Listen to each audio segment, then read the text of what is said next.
Hey guys, it's me, Jackie, alcoholic, and um, I want to talk today a little bit about safety in sobriety because I think that's a really important thing. And yeah, it's important to me because when I say I'm an alcoholic, I mean that I am new at all of this sobriety stuff. And what I mean, and I say that a lot, I was talking to my sponsor today, and it's pretty straightforward. Here's a good way to explain it. I'm almost 33, and I came in the rooms a while ago, but it's really only recently that I've really started opening up and really getting a lot more, you know, real with my situation and with the people around me in my life. So, when I say I'm an alcoholic, I mean that for 32 years I stuck up for that alcoholic. And today, I'm saying it's me. I am saying I'm the alcoholic. And that's new. This is a new time where I'm not just sticking up for that person. And so I've found for me that it's really important that I am willing to take a look at my safety and my security in sobriety, because one of the things I love about the rooms was when I came in, I knew really quickly that this was going to be a safe thing for me to try. But it took me a long time to actually get to that point of really having confidence in that and in self to step out into that.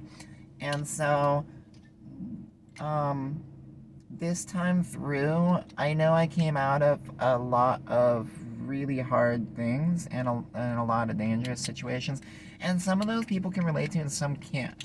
I was thinking about it today. This is the seventh time that I've been homeless, and this is the first time that a lot of people right now are having to deal with this. Um, and I was talking with my sponsor today about how new everything is for everyone right now. It's not just this alcoholic, it's new for everyone. And what I mean by that is we're living in this weird COVID time. And COVID means that, like, normally what happens is I run into a bunch of normal people throughout the day. And they're in the middle of doing things that they're normally used to doing. And today's date is none of that's going on for them. So everyone's kind of in this new, different place. None of us really know what we're doing 100% of the time. And so what I found for me is that in this new life, in this new sobriety, I need that safety and I need to think about my security because that old alcoholic that I stuck up for so many years and this new person, I'm not gonna really feel confident in this new person and feel comfortable giving this a real chance for Jackie and feeling comfortable with that unless there's some kind of safety there for Jackie. And that's crucial. Like, I'm not gonna feel comfortable talking to anybody if there's no safe people to talk to. I'm not gonna feel comfortable working my steps if there's no safe time in the day. I mean, I'm not gonna be able to really pray and give my all and do the service work and show up for myself or anything like that if I can't get to sleep at night without being worried that, like, what's gonna happen, who's gonna show up, all this other stuff. And so I know all of our situations are different. It might be financial stuff for you. It might be job. It might be relation. It might be like your spouse. Or I don't know. I don't know. There's different things in our lives that that come to our attention when we take a step out into this. And so for me, I just want to talk a minute because I kind of had to take a look and build some of that safety and security. And it talks in the spiritual experience about, honesty, willingness, and open-mindedness being key. And I found that open-mindedness is a funny thing because I came up here looking for the open-mindedness and I really didn't expect to find it in me. And that's a really interesting thing. With this new sobriety thing, I had to really be open-minded. Um, when I was up in Portland on Sunday and you guys watched me go to that morning Alano meeting, it was very hard for me to sit in that parking lot after the meeting looking at a place to park on the street and fighting with my sponsor about why should I not just go park there. It's right next to a church. It's right in front of the Alano Club. The Alano Club has trash and a bathroom. It's got people there all day. This is a quiet neighborhood. I've been watching this neighborhood. It's safe. It was really hard to not be very close-minded about that. Because it's all I knew. And in sobriety, one thing I'm learning is that it is hard. Sometimes good things happen, and that's a hard thing because I'm not used to good things happening. But it's not just that, oh, I'm not used to good things happening and I mess it up. It's more like I'm really used to having good things taken from me.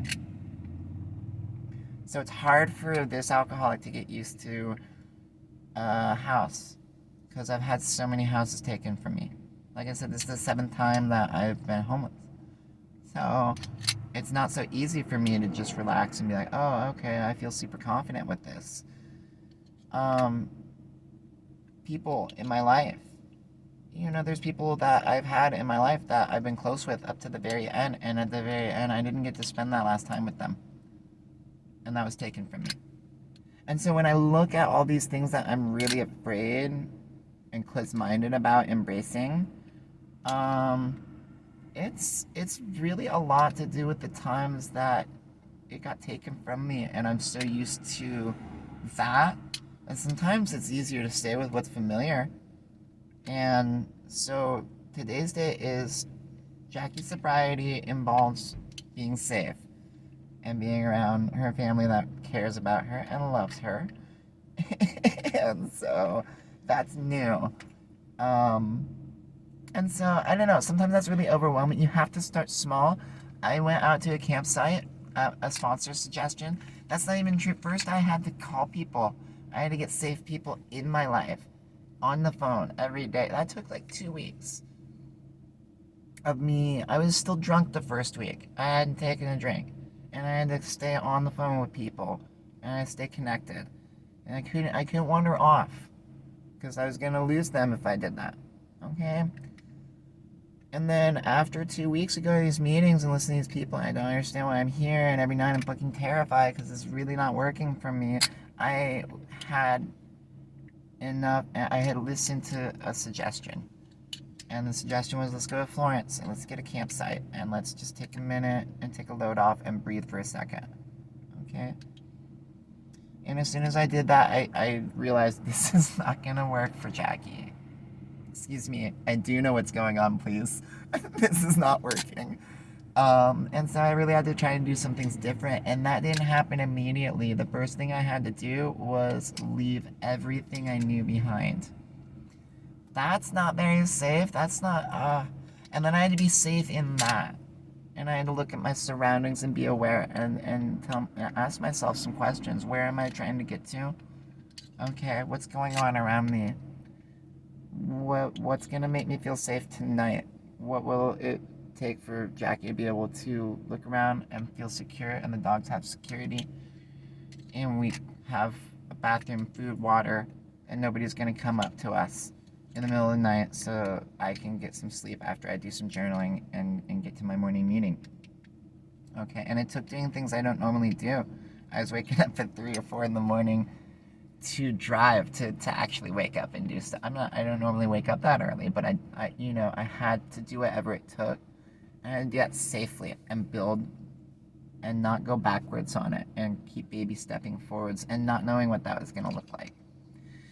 And then you guys heard the story about the Alana Club and parking, and I really took a step out and embrace my AA family. And in that first tradition question where I asked, like, am I receiving help or just giving it? I had to accept some help. And that's hard. You know, reaching out for help is hard when you've relied on yourself for so long. Okay. And we do that. We put ourselves out there by ourselves, way away from everybody, so we can do it on our own. And yes, we've got our own journeys we've got to go through. Like, I'm going through Jackie's journey right now, and I know a friend, Eva, she's gone through her journey, and Kim's gone through her journey, and Lindsay's gone through her journey, and Leah's gone through her journey. And it goes on and on and on and on. We're all going through our journeys. But we're all together. We're all a family, and we're not doing it alone, even though there's steps that only I can take in front of me. My family knows about that. We're connected, okay? And so I had to lean into that. I had to really open my mind and open myself up, and be vulnerable, you know? No, I don't know what's gonna happen. Yes, I'm willing. Okay, I'll see you there. And I just went, okay. So, and then from there, to really embrace it, what's going on for me, because it takes a week, you know, sitting there and dissociating and getting caught up in my own head, and to really accept the fact that, oh wow, there's nothing happening now. Everyone's being nice to Jackie. And the only thing that's happening is Jackie just wakes up and does her program during the day and is just trying to do the right thing that's right for Jackie and stay on top of that. And that's all that's happening. And so it's really all new. Um, and that's what's working for me, is the safety. And it's not like it's foolproof. I don't know what's going to happen. I have godlike knowledge. But it's acknowledging that in order to make progress with this thing, I'm really going to have to try and take a look at what my sobriety needs and what this new person needs. Because we sit the old alcoholic down on the couch. And we're like, hey, you can chill for a minute. You're not running the show now. I get you've got some issues, and that's okay. But it's really about self and learning self and getting to know self and opening up. And I'm not going to open up. I'm not going to trust nobody if it's really, really fucking dangerous all the time. So I didn't do a geographic coming up here. You might not even need to leave your hometown or your home group. It's just a matter of looking around and being like, what is my security? Where is my security? Where is my safety? What is it I need? And I'm having to do that a lot. So I just feel like it's a really important thing to talk about. I don't hear a lot about it in meetings, but it's something that outside of the meetings comes up almost all the time on a daily basis. It's so frequent. Because there's so many danger zones to get into. Am I isolating too much? The financial insecurity, the housing, and the abusive relationships, just all of it. There's so many different aspects that a good portion of Jackie's day is talking with friends, and friends listening to Jackie, and just everyone sharing about safety. Because we give each other a shitload of really, really specific advice in recovery, and it's not so that we're sitting back being gurus, but it's to keep one another alive long enough for this miracle to actually work. So I don't know. Thank you, and I hope you guys have a good